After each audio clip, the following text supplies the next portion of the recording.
সমস্ত টুনটান ঝগড়া ঝাঁটি এগুলো সব দূর হয়ে বিশ্ব শান্তি প্রতিষ্ঠা যেরকম হয় যুদ্ধ বাদ হইয়া ওইরকম শান্তি প্রতিষ্ঠা হয়েছে। অনেক দম্পতি এটা বোঝে না, মেয়েদেরকে শয়তান উস্কায়, বলে যে এমনকি তার বান্ধবীরা অনেকে উস্কায়।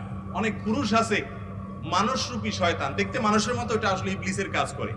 সে আইসা বলে যাহারে তোমার মতো মেয়ের জীবনটা শেষ করে দিলে এই একটা মানুষের সাথে, আহা তোমার জীবনে কত কত ভালো ছেলে মেলার কথা, জায়গায় তোমার বাপ মা বিয়ে দিয়ে দিচ্ছে, দিলনি তারে উস্কায়। আবার একই কথা ছেলেকেও বলে। মূলত এগুলো সবগুলো হলো মানুষরূপী শয়তান, ওয়াসওয়াসা তৈরি করে দাম্পত্য কলহ সৃষ্টি করে। আমি সে সমস্ত দম্পতিকে বলতে চাই যাদের মধ্যে মনোমালিন্য আছে, স্বামী স্ত্রীর মধ্যে বোঝাপড়া নাই, ঝগড়াঝাটি লেগে থাকে, গন্ডগোল হয়ে থাকে, আমি বলবো সময় পার করেন, জাস্ট সময় পার করেন। বিশেষ করে মা বোনদেরকে বলি, মুসলিম পরিবারের মহিলারা এত